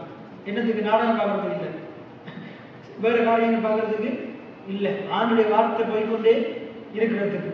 இங்கே ஒரு டிவி போட போறேன். எதுக்கு? பாட்டுல இருந்து எல்லாம் இப்போ நான் சொல்ற வசனங்கள்லாம் இங்கே போறதுக்கு நிச்சயம் நடக்கும். எத்தனை பேர் ஆமீன்னு சொல்றீங்க? சரி, எழுப்புகிறது. அவர் மேல் நீங்களும் ஆவியினாலே தேவனுடைய வாசஸ்தலமாய் கூட்டி கட்டப்பட்டு வருகிறீர்கள். இன்னைக்கு நாம் என்ன செய்யப்பட்டோம்? எல்லாம் சேர்த்து கட்டப்பட்டு வருகிறோம். சரி, அப்ப முதல் நாங்க எப்படி இருந்தோம்? நாங்க விசுவாசத்தை குறித்து பார்க்கிறோம். ரைட், இதெல்லாம் விசுவாசிக்கணும். இவ்வளவு நேரம் சொன்னதெல்லாம் என்ன செய்யணும்? விசுவாசிக்கணும். என்னெல்லாம் பார்த்தோம்? 12 வசனத்திலிருந்து பாருங்க. முன்னுக்கு நான் எப்படி இருந்தேன்? உண்மைதான், உண்மையா நான் யோசிச்சேன். நான் உண்மையா அதை ஒத்துக்கொள்றேன். முதல்ல நான் எப்படி இருந்தேன்? நான் எப்படி இருந்தேன்? கிறிஸ்துவை சேராதவங்களா இருந்தேன். கிறிஸ்துவ குடும்பத்துல பிறந்திருந்தேன். பாஸ்டர்ல பிள்ளையா பிறந்திருந்தேன். நீங்களும் கிறிஸ்துவ குடும்பத்துல பிறந்திருக்கலாம். ஒருவேளை கிறிஸ்துவ இல்லாமலே இருந்திருக்கலாம். எப்படியோ நாங்க எப்படி இருந்தோம்? இப்ப என்ன பெரிய அக்கிரமம்? கிறிஸ்துவ குடும்பத்துல பிறந்து கிறிஸ்துவ சேராம இருக்கிறதுதான் பிரச்சனை. என்ன, கிறிஸ்துவ குடும்பத்துல பிறந்து வெளியெல்லாம் கிறிஸ்தவ குடும்பத்துல பிறந்து, ஜோசுவா கிறிஸ்தவ குடும்பத்துல பிறந்து, சந்தோஷ் கிறிஸ்தவ குடும்பத்துல பிறந்து, அம்மா அப்பா சரி அவங்க வேற குடும்பத்துல பிறந்து என்ன செய்றாங்க. நானா கிறிஸ்தவ குடும்பத்துல பிறந்து எப்படி இருந்திருக்கிறேன்? 20 வருஷம் எப்படி வாழ்ந்துருக்கிறேன்? கிறிஸ்துவ சாராம வாழ்ந்துருக்கிறேன். இன்றைக்கும் நீங்க நினைக்கிறீங்களா சேர்ச்சுக்கு வர எல்லாம் கிறிஸ்தவ சார்ந்தவங்களா இருக்கிறாங்க? நிறைய பெரியவங்க கூடி எப்படி இருக்கிறாங்க? கிறிஸ்துவை சாராதவர்களாக இருக்கிறாங்க. சாராதவர்களா இருக்கிறாங்க. கிறிஸ்துவ சார்ந்து வாழல. என்னத்தை சார்ந்து வாழ்றாங்க? தங்களுக்கு இருக்கிற வேலையை சார்ந்து வாழ்றாங்க, தங்கள் அப்பா அம்மாவை சார்ந்து வாழ்றாங்க, தங்களோட பிள்ளைகளை சார்ந்து வாழ்றாங்க, தங்களோட முதலாளியை சார்ந்து வாழ்றாங்க, தங்களுக்கு இருக்கிற பணத்தை சார்ந்து வாழ்றாங்க, தங்களோட பேர் புகழ சேர்ந்து சார்ந்தவங்களா வாழ்றாங்க. இன்னைக்கு நம்மள அனைவரும் இப்படிப்பட்டவங்களா வாழ்றாங்க. என்ன, நம்மளோட பெருமை, நம்மளோட குடும்பம், நம்மளோட அந்தஸ்து, நம்மளோட மற்றும் மரியாதை கிறிஸ்துவ சார்ந்தவர்களா அனைவரும் இல்லை. அதான் உண்மை. என்ன, கிறிஸ்துவை சாராதவர்கள் சேர்ச்சுக்கு வரணும், பைபிளெல்லாம் தூக்கிட்டு வரணும், வெள்ளம் போலாம் போட்டு வரணும். ஆனா கிறிஸ்துவ சார்ந்து கொள்ளவே இல்லை. கிறிஸ்துவை சாராதவர்கள் அடுத்து எப்படிப்பட்டவங்களா இருக்கணுமா? கிறிஸ்துவை சாராதவர்களும் இஸ்ரவேலுடைய காணியாட்சிக்கு புறம்பானவர்களும். நமக்கும் தேவனுக்கும் சம்பந்தமே இல்லை, நமக்கும் இந்த ஆலயத்துக்கும் சம்பந்தமே இல்லை. ஒவ்வொரு ஞாயிற்றுக்கிழமையும் வந்து தலையை கட்டிட்டு போனா சரி, அதோட நம்ம கடமை முடிஞ்சுது. என்ன, பாஸ்டர் சேர்ச்ச பாஸ்டர் கூட்டுவாரு, பாஸ்டர் துடைப்பாரு. என்ன, இந்த காணியை அவர் பாஸ்டர் பார்த்துக்குவாரு, அவர் தண்ணி அடிப்பாரு. நமக்கும் இதுக்கும் சம்பந்தமே. நம்ம ஞாயிற்றுக்கிழமை போனோமா, தலையை காட்டணுமா, வந்தோமான்னு இருக்கும். காணியாட்சிக்கு இந்த காணியாட்சி யாருடைய? பாஸ்டருடையதா? இது சேர்ச்சில பேர் தான் இருக்குது. இந்த காணி முழுவதும் யாருடைய பேர் இருக்குது? சேர்ச்சில பேர் தான். அவங்க பாஸ்டர் மட்டும் தான் செய்யணுமா? அதுல ஒவ்வொருத்தருக்கும் ஒரு பங்கு இருக்குது. பாஸ்டர் நானும் எனக்கு ஜோசுவா தான் கூட்டணுமா? எனக்கு சொன்னாங்க அது உங்களுக்கு ஒரு பங்கு இருக்கு. அப்ப என்ன செய்யணும்? அவங்க வெளியே தாங்க பார்ப்பேன் ஆசை நான் கொண்டு போறோம். இல்லை இல்லை, அப்ப என்ன செய்யணும்? அங்க என்ன சொல்றது? புறம்பானவர்களாக, சம்பந்தமே இல்லாதவர்களாக இருக்க கூடாது. என்ன செய்யணும்? அங்க காணியாட்சிக்கு புறம்பானவர்கள் இல்லை, இந்த காணியாட்சிக்குரியவர்களா இருக்கிறீங்க. எத்தனை பேர் ஆமீன்னு சொல்றீங்க? காணியாட்சிக்குரியவர்களா இருக்கிறீங்க. அதே தான் அந்த ஊழியத்துல பாஸ்டர் நானும் பாஸ்டரும் மட்டும் காட்டு எல்லா ஊழியத்தையும் செஞ்சுட்டு இருக்க கூடாது. ஊழியம்டா இதுக்குரிய பல்பு நாங்க வாங்குறது இருக்கக்கூடாது. ஒரு 2-3 குடும்பம் மாத்திரம் செய்யறவங்களா இருக்கக்கூடாது. எல்லாரும் என்ன செய்யணும்? இங்க எத்தனை பேர் அங்கத்தவங்க இருக்கணும் அத்தனை பேருக்கு என்ன செய்யணும்? இதனுடைய சகல காரியங்களுக்கும் வளர்ச்சிக்கும் பங்கு வகிக்கிறவங்களா இருக்கும். பங்கு வகிக்கிறவங்களா இன்னைக்கு நிறைய பேர் எல்லாரும் அப்படி இருக்கிறாங்களா?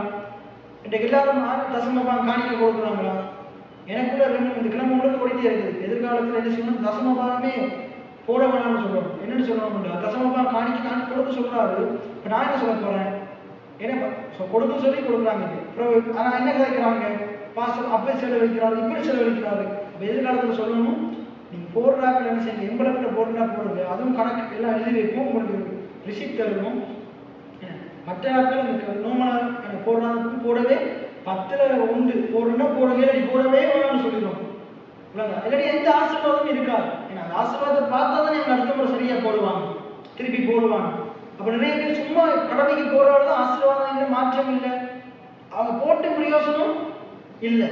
இதுவும் அந்த மைண்ட் ஓடிட்டு இருக்கு. சரி, அப்ப காணியாட்சிக்கு புறம்பானவர்கள் அதுக்கடுத்து எப்படிப்பட்டவங்களா இருந்தோம் பாருங்க. வாக்கு தத்தம் நிறைய பேருக்கு வாழ்க்கையில ஆண்ட வார்த்தையை கேட்கணும்னு அது நிறைவேறதே இல்லை. ஏன்? அவங்க வாக்கு தத்துவத்துக்கு ஞாயிற்றுக்கிழமை மட்டும்தான் வசனத்தில் இருக்கிறாங்க. அங்க என்ன சொல்றது? அவங்க வாக்கு தத்துவத்துக்கு உடன்படிக்கைக்கு அந்நியரா இருக்கிறாங்க. அந்நியரா இந்த இதுக்குள்ள இருக்க மட்டும் ஆமேன்னு சொல்லுங்க. அதுவும் நிறைய பேருக்கு வருதே இல்லை. விசுவாசிக்கிறீங்களா? ஆமேன் வருதே இல்லை. ஏதோ இங்க நான் பேசுற சத்தியத்துக்கும் அவங்களுக்கு சம்பந்தமே இல்லாத மாதிரி. இங்க நான் பேசுற ஒவ்வொரு வார்த்தைக்கும் உங்களுக்கு நிறைய சம்பந்தம் இருக்குது. இங்க நான் பேசுகிற வார்த்தைகள் உங்களை படைத்த ஆண்டு உங்களுக்காக கொடுத்த வார்த்தைகள். நிறைய பேர் இந்த போனை வாங்குறது மட்டும்தான். இந்த போனோட ஒரு பாக்ஸ் ஒன்று வரும். அந்த பாக்ஸுக்குள்ள ஒரு லெட்டர் ஒன்று இருக்கும். அதுக்கும் இந்த போனுக்கு சம்பந்தம் இல்லாத மாதிரி கிழிச்சு போட்டுருவாங்க வந்தோடனே. அதே மாதிரி தான் இந்த பூமியில பிறகு ஒவ்வொரு மனுஷனுக்கும் இந்த வேத புத்தகத்துக்கு முறையில மாபெரும் சம்பந்தம் இருக்குது. ஒவ்வொரு மனுஷனும் இந்த வார்த்தையினால்தான் உண்டாகும். அந்த சராசரங்களும் இந்த வார்த்தையினால்தான் உண்டாகிறது. எத்தனை பேர் ஆமீன்னு சொல்றீங்க? அதை நாங்கள் மறந்து போக கூடாது. அப்ப எப்படி இருக்கணும்? இன்னைக்கு நிறைய பேர் எப்படி இருக்கிறாங்க? வாக்குத்தத்தத்துக்கு அந்நியரா இருக்கிறாங்க.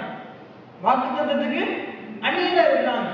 இந்த பைபிள் எத்தனை நாள் வீட்டில் எடுக்கிறீங்க? சற்றார இந்த பாருங்க. ஆனுடைய வார்த்தை எத்தனை நாள் கேட்குறீங்க? இதுக்கும் உங்களுக்கு இடையில எந்த பிரிவு இருக்கக்கூடாது, எந்த தொடர்பு இல்லாம இருக்க கூடாது. இன்னைக்கு இந்த குடும்ப சண்டையில இந்த கடந்த நாட்களை பார்த்தோம். ஒரு குடும்பத்தை சந்திக்கும் போது இங்கே சேர்த்துக்கு வர்றார்கள் எந்த வழியாக்கள், ஏன்னா அவங்களோட குடும்பத்தை போய் சந்திக்க போகும்போது பொய்யா சொல்றாங்க. உண்மையெல்லாம் தெரியும், பொய்யா சொல்றாங்க. அவங்களுக்கு கணவனுக்கும் மனைவிக்கும் முறையிலே பிரிவினை வேறுபாடு. கணவன் இறந்துட்டார், கணவன் இறந்து போயிட்டான். ஆனா அவன் மாமிக்காரு சொல்றாரு அவன் குடும்பத்துக்காக உழைக்கிறதுக்காக வெளிநாடு இருக்கிறான். ஆனா எப்படி போயிருந்தாலும் அந்த கணவன் இறந்துட்டார், ஒற்றுமையா இருந்திருந்தா ஓடி வந்திருப்பாங்களா இல்லையா? பிள்ளைக்காக ஓடி வந்திருப்பாங்களா இல்லையா? பிள்ளை ஜனாதையா கிடக்கு. அப்ப எப்படி இருக்காங்க? அந்நியரா இருக்கிறாங்க. எதுக்கு அந்நியரா இருக்கிறாங்க? வாக்குத்தத்தத்துக்கு அந்நியரா இருக்கிறாங்க. சம்மந்தம் இல்லாதவர்களை போல இருக்கிறாங்க. வார்த்தைக்கு உங்களுக்கும் இடையில மாபெரும் தொடர்பு இருக்கு. மனுஷன் 40 நாள் மாத்திரம் இல்லை, ஒரு நாள் நாங்க 3 பேரை சாப்பாட்டோட தொடர்பு கொள்றோம். ஓமா இல்லையா? நாலஞ்சு வேலை சொல்றோம். ஒரு நாளைக்கு குறைஞ்சது 3 வேளை சாப்பிடணுமா இல்லையா? நமக்கும் சாப்பாட்டு வேலையில தொடர்பு எத்தனை நேரம் இருக்குது? 3 வேளை இருக்குது. உங்களுக்கு வார்த்தைக்கு முறையில் எத்தனை வேலை இருக்குது தொடர்பு? உங்களுக்கு மாற்றுக்கு முறையில் எத்தனை வேலை தொடர்பு இருக்குது? ஆனா கேட்டா கிறிஸ்தவர்கள் சர்ச்சுக்கு போறவங்க விசுவாசிகள். ஏன்னா நாங்க வேதம் தெளிவா சொல்றது பாருங்க. நமக்கும் இந்த இடத்துல இருந்து வெளியே போன நிறைய பேருக்கு சம்பந்தமே, வசனத்துக்கும் அவங்களுக்கும் சம்பந்தமே இல்லை. வீட்டுல தொங்கி கொண்டு இருக்கிற வசனத்தை சரி பார்க்க மாட்டாங்க. சரி இப்ப நிறைய பேர் சொல்லுவாங்க நான் போயிட்டு அந்த வசனத்தை பார்க்கறேன். இல்லை, இந்த வேத புத்தகத்தை பாருங்க. அனுதினம் இதோட நேரத்தில் செலவிடுங்க. தனிப்பட்ட தியானம் மிகவும் முக்கியம். எனக்கு தெரியும் ஒரு பாஸ்டர் ஒரு பெரிய புக் ஒன்று தந்தார். இங்கிலீஷ் புக் தான் இந்த ரூம்ல இருக்குது. நேற்று தான் தந்தார். அது என்ன? தனிப்பட்ட தியானத்தை குறிச்சான ஒரு புத்தகம். ஒவ்வொரு நாள் டெய்லி டிவோஷன், ஒவ்வொரு நாள் தியானம், ஒவ்வொரு நாள் தியானம், ஒவ்வொரு நாளும் என்ன செய்யணும்? ஒவ்வொரு நாளும் வேதத்தின் மேல தியானமா இருக்கும். ஏன்னா ஒவ்வொரு நாளும் இரவும் பகலும் இருக்குது. இருக்கா இல்லையா? சாப்பிட்றதுக்கு 3 வேளை இருக்கிற மாதிரி இரவும் பகலும் எப்ப இருக்குது? ஒவ்வொரு ஞாயிற்றுக்கிழமை மட்டுமா இருக்குது, செவ்வாய்க்கிழமை மட்டுமா இருக்குது, புதன்கிழமை மட்டுமா இருக்குது, ஒவ்வொரு நாளும் இருக்குது. ஒவ்வொரு நாளும் இரவும் பகலும் வேதவசனத்தின் மேல் தியானமா இருக்கிற மனுஷன் பாக்கியவான், பேறு பெற்றிருப்பான், ஆசீர்வதிக்கப்பட்டிருப்பான். இன்னைக்கு நிறைய பேரை ஆசீர்வதிக்கப்படணும் இப்பவே விளங்குதா? ஏன் இதுல தியானமா இல்ல, வேதத்தின் மேல பிரியமாவும் இல்லை, தியானமாவும் இல்லை.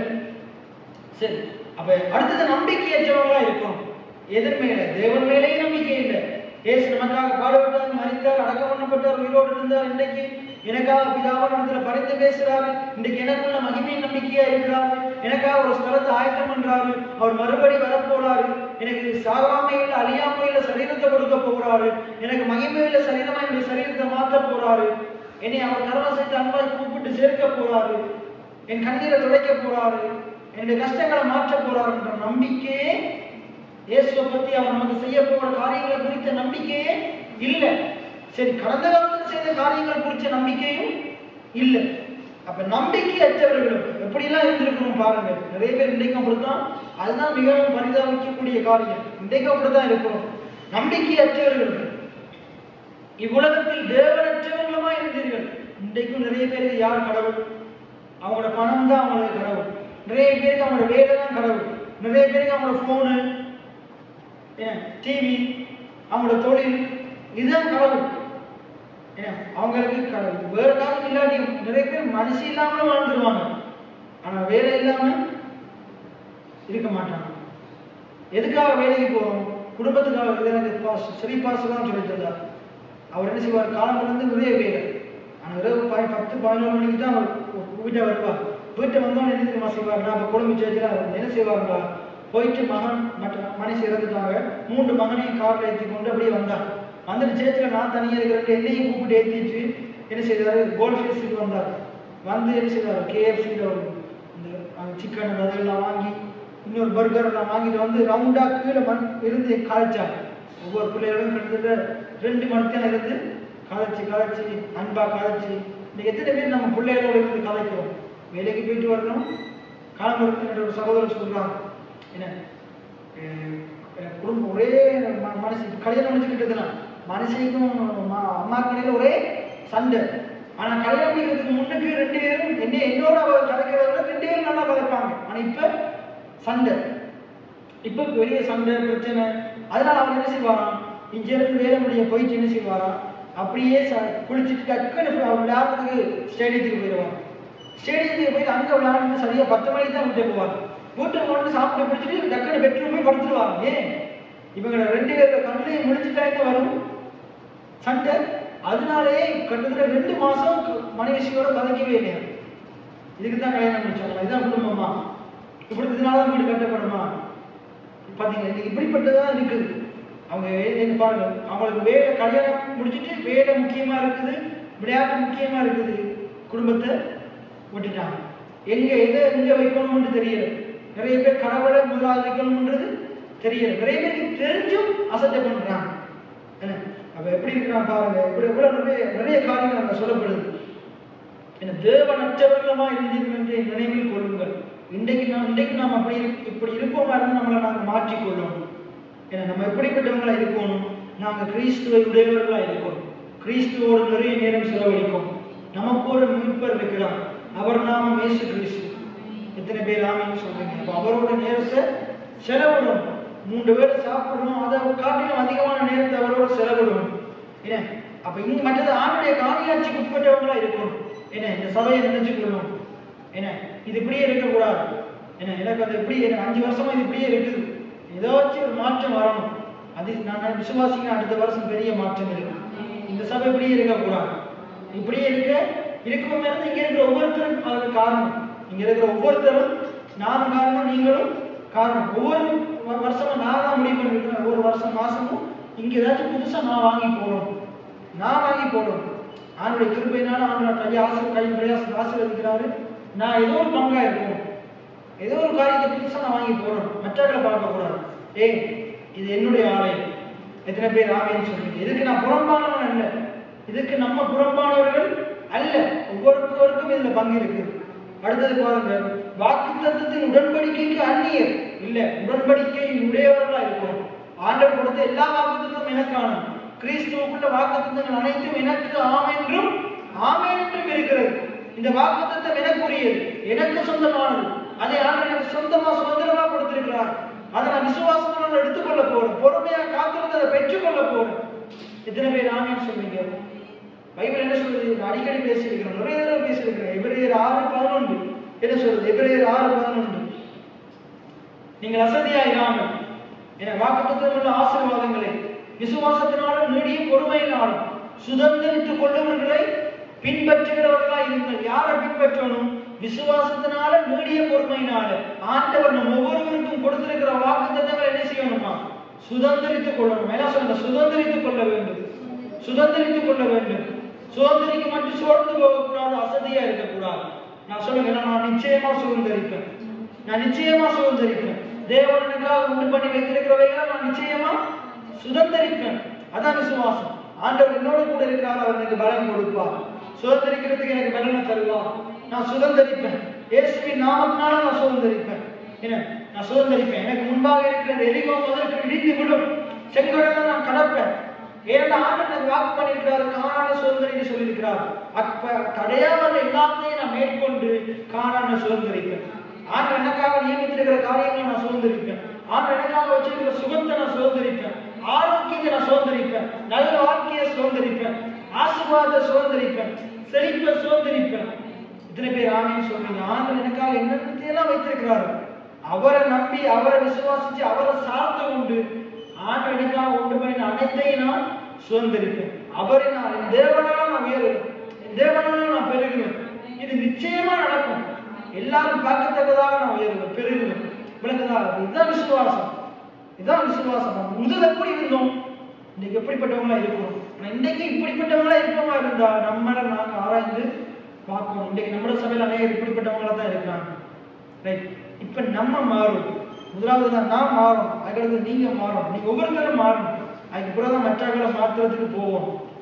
இன்னைக்கு ஒன்று நம்ம விலகி கொள்ளணும். நம்மளால நம்மளை மாற்ற என்னால் என்னைய மாற்ற முடியாது, என்னால் உங்களையும் மாற்ற முடியாது. இன்னொன்று சொல்றேன், உங்க ஒவ்வொருத்தராலையும் உங்களையும் மாற்ற அதுக்குள்ள நம்ம என்ன சொல்ல மற்றவர்களை மாற்றுறதுக்கு போகக்கூடாது. நான் என்ன சொல்றேன், இந்த வசனம் உங்களை மாற்றும், அது உங்களுக்கு முதலாவது விளங்கணும். அடுத்தது ஜனங்கள் மாறணும்னு நீங்க பிரயாசப்பட்டீங்கன்னா அவங்கள இந்த இடத்துல கொண்டு இருக்க வைக்கும். ஏன்னா அவங்க எது மாற்ற போகுது, நான் மாற்ற போறது கிடையாது. பினாசிட்ட கொண்டு போவோம், பினாஸ் மாற்றுவார். பாஸ்டர் கொண்டு போவோம், பாஸ்டர் மாற்றுவார். இல்லாட்டி நான் மாற்றி காட்டுவேன். இல்லை, உங்களால் மாற்ற முடியாது, என்னாலையும் மாற்ற முடியாது. ஆண்டவர் மாற்றுவார், அவருடைய வார்த்தை மாற்றும். அப்ப உங்களுக்கு அவங்க மாறணும், யாராச்சும் மாறணும். என்ன செய்யணும்னு கேட்டால் நான் உங்களுக்கு என்ன சொல்லுவேன்டா, அவங்களை கொண்டு வந்து ஆணுடைய பாதத்தில் அமர வைங்க. என்ன அவங்களை அமர வைங்க. பற்பல வேலையை செஞ்சு கொண்டு வந்தால் மாற முடியாது. எது ஆணுடைய சமூகத்தின் பாதத்திலிருந்து ஆணுடைய வசனத்தை கேட்பதுதான், அதுதான் அவரோட வாழ்க்கையில ஒரு மாற்றத்தை உண்டு பண்ணும். எத்தனை பேர் ஆமைன்னு சொல்றீங்க? ஆகையினால நாங்கள் எப்படிப்பட்டவங்களா இருந்தோம்னு இந்த வசனம் சொல்லுது. ஆனால் இன்றைக்கு நமக்குள்ள சில காரியங்கள் இதுல நாங்களும் இப்படிப்பட்டவங்களா இன்றைக்கு இருந்து கொண்டிருக்கிறோம். நம்முடைய சபையார் அநேகர் இப்படிப்பட்டவங்களா இருக்கிறாங்க. ஆகையினால நாங்கள் அவங்களுக்காக ஜெபம் பண்ணணும். ஏனென்றால் ஆண்டவரை விசுவாசித்து நம்பி வாழ்கிற பிள்ளைகள் தேவனற்றவர்களா வாழக்கூடாது.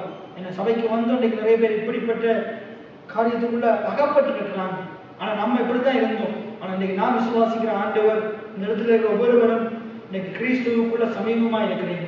அவருடைய ரத்தத்தை விசுவாசிக்கிறதுனால அவருடைய ரத்தத்தின் மூலமா நீங்க கிறிஸ்துவுக்கு சமீபமா இருக்கிறீங்க. என்ன சொல்லணும், நான் முன்னே தூரமா இருந்த நான் இயேசு கிறிஸ்துவுக்குள் அவருடைய ரத்தத்தினாலே தேவனுக்கு சமீபமா இருக்கிறேன். தேவனுக்கு சமீபமா இருக்கிறேன். எத்தனை பேர் ஆமென் சொல்றீங்க? தேவனை அப்பா பிதாவே கூப்பிட பண்ணுகிற புத்தர ஸ்வீகாரம் எனக்கு உண்டு. இதெல்லாம் தினந்தோறும் அறிக்கை பண்ணணும் பாருங்க. அதுக்கடுத்து என்னுடைய சமாதான காரணர் ஆண்டவராகிய இயேசு கிறிஸ்து. அவர் எனக்காக பாடுபட்டு மரித்து அடக்கம் பண்ணப்பட்டு உயிரோடு எழும்பினார்.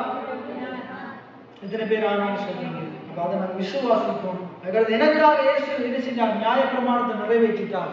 இன்றைக்கு நான் நியாயப்பிரமாணத்தினால வாழல, நான் சட்டத்திட்ட கடைபிடிக்கிறதால வாழல. நான் எதனால வாழ்றேன்? எனக்காக நியாயப்பிரமாணத்தை முற்றும் முழுவதுமா கடைபிடித்த இயேசுவை விசுவாசிக்கிறதால வாழ்றேன். எத்தனை பேர் ஆமென் சொல்றீங்க? இதை நீங்க ஆழமா அறிந்து கொள்ளும். எல்லாம் சொல்லுங்க, இன்று நான் நியாயப்பிரமாணத்தின் கிரியையினால் அல்ல, விசுவாசத்தினால் பிழைத்திருக்கிறேன், விசுவாசத்தினால் வாழுகிறேன். எனக்காக நியாயப்பிரமாணத்தை முற்றும் முழுவதுமாக நிறைவேற்றின இயேசுவை பற்றி விசுவாசத்தினாலே வாழ்கிறேன். எத்தனை பேர் ஆமென் சொல்றீங்க? ஏனென்றால் நம்மளால நியாயப்பிரமாணத்தை பரிபூர்ணமாக நிறைவேற்ற முடியாது. ஆகையினால இயேசு நமக்காக நிறைவேற்றிருக்கிறார். அவர் விசுவாசிச்ச மாதிரி அவர் நமக்கு பலன் தருவார். அவர் நமக்கு உதவி செய்வார். எப்படி நடக்கணும் என்று போதிப்பார். எப்படி வசனத்தை விசுவாசித்து கை கொள்ளணும், கையாளணும், மேற்கொண்டு போகணும், சுதந்திரிக்கணும் அவர் நமக்கு கற்றுத் தருவார். இன்னைக்கு அதான் செஞ்சு கொண்டிருக்கோம். நம்மளுடைய பாதத்தில் வரும், ஆண்டவரே நான் முடியல, எனக்கு உதவி செய்யுங்க, எனக்கு போதிங்க, நான் என்ன செய்யணும்னு சொல்லுங்க. அதுக்கு தான் வந்து இருக்கிறோம். எனக்கு கற்றுத்தாருங்க, தினந்தோறும் கற்றுத்தாருங்க, உங்களுடைய வசனத்தை கொண்டு எனக்கு கற்றுத்தாருங்க, என்னைய போதித்து நடத்துங்க, எனக்கு போதித்து நடத்துங்க, நான் எங்க போகணும்னு சொல்லித்தாங்க, நான் தடுமாறும் போது எனக்கு உதவி செய்யுங்க, எனக்கு பாதை காட்டுங்க அப்படின்னு நம்ம அவர் மண்டையில் வந்திருக்கும் போது அவர் நம்மளை போதித்து நடத்துவார், நமக்கு அவர் உதவி செய்வார். அப்ப என்னன்றைக்கு நம்ம பார்த்தோம், முன்னுக்கு நம்ம எப்படி இருந்தோம்? நம்பிக்கை இல்லாதவங்களா இருந்தோம், தேவனற்றவங்களா இருந்தோம். அன்றைக்கு அப்படி இல்லை. இன்னைக்கு நாங்கள் தேவனுடையவர்களா இருக்கோம், தேவனை சார்ந்தவங்களா இருக்கோம், தேவனுடைய காணியாட்சிக்கு உட்பட்டவங்களா இருக்கோம், தேவன் மேலேயும் அவருடைய வல்லமையில வார்த்தை மேலேயும் நம்பிக்கை உள்ளவங்களா இருக்கோம். ஆண்டுடைய ரத்தத்தினாலே பிதாவானவருக்கு சமீபமானவங்களா இருக்கிறோம், தேவனோடு சமாதானம் உடையவங்களா இருக்கிறோம். இயேசு நமக்கும் பிதாவானவருக்கும் இடையில சமாதானத்தை உண்டாக்கி இருக்கிறார்.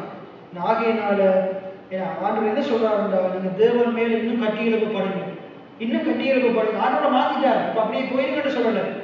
தொடர்ந்து ஆலயத்துக்கு வாங்க, வார்த்தையை கேளுங்க, மூளைக்கெல்லாம் இயேசுவின் மேல கட்டி எழுப்பப்பட்டு கொண்டே இருக்கு, கட்டி எழுப்பப்பட்டு கொண்டே இருக்கு. அப்ப கட்டி எழுப்பப்படப்பட ஆண்டவர் என்ன செய்வார்? இடத்தை நிரப்புவார், அநேக கற்களை கொண்டு வருவார், இன்னும் அழகா மாளிகையை பெரிய மாளிகையா அங்கு மாற்றுவார். எத்தனை பேர் ஆமென் சொல்லுங்க? ஆகையினால் இப்படிப்பட்ட விசுவாசம் நமக்குள்ள இருக்கும். நான் விசுவாசிக்கிறேன், இன்னும் அதிகமாக நாங்கள் கட்டி எழுப்பப்படுவோம், நாங்கள் கிறிஸ்துவுக்குள்ள வளரணும். இயேசு அறிகிற அறிவினால் வளரணும். ஒரு நாள் மகிமையான ஆலயமாக ஜொலிப்போம். நான் இந்த கட்டிடத்தை மட்டும் சொல்லுவேன், நான் ஒவ்வொருவரையும் சொல்றேன். இந்த உள்ளான வாழ்க்கையில நாங்கள் வளரணும். எத்தனை பேர் ஆமென் சொல்றேன்? அப்படி நாங்கள் எழுந்திருந்தவர்களாக அருமையான வார்த்தைக்காக நாங்கள் ஆண்டவருக்கு நாங்கள் நன்றி செலுத்துவோம்.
ஒருவரை ஒருவர் தாங்க, ஒருவர் பலவீனத்திலே செபிக்க உதவி செய்ய அப்படிப்பட்டவர்களாக எங்களை கிறிஸ்துவுக்குள்ளே இசைந்து இணைக்கப்பட்டிருக்க உதவி செய்யுங்க ஆண்டவரே.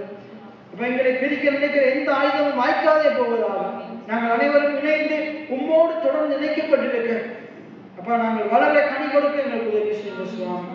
அப்ப தொடர்ந்து இந்த நாள் ஆராதனை எங்களுக்கு ஆசீர்வாதம் தந்தபடினால் நன்றி. நாளை தினம் ஜெபக்கூட்டத்தை எங்களுடைய கருத்திலே தருகிறோம். வெள்ளிக்கிழமை ஜெபக்கூட்டத்தை, சனிக்கிழமை ஜெபக்கூட்டம், வியாழக்கிழமை ஜெபக்கூட்டங்களை நம்முடைய கருத்திலே தருகிறோம். சனிக்கிழமை நடைபெறுகிற வாலிபர் ஆராதனைக்காக விசேஷமாக வருகிறோம். அநேக வாலிபர்கள் கலந்து கொள்வார்களாக. அடுத்த கிழமை ஆராதனைகளை எங்களுக்கு ஆசீர்வாதம் தாங்க. தொடர்ந்து எங்கள் ஊழியங்கள் வெற்றி சிறக்க வரும்படி செய்யுங்க சுவாமி. பெரிய காரியங்கள் எங்களுக்காக நீங்கள் செய்யுங்க. எங்களை தாழ்த்தி உயர்த்தி ஆண்டவராக இயேசுவின் நாமத்தினால் ஜெபம் வருகிறேன் என் ஜீவனுள்ள நல்ல பிதாவே.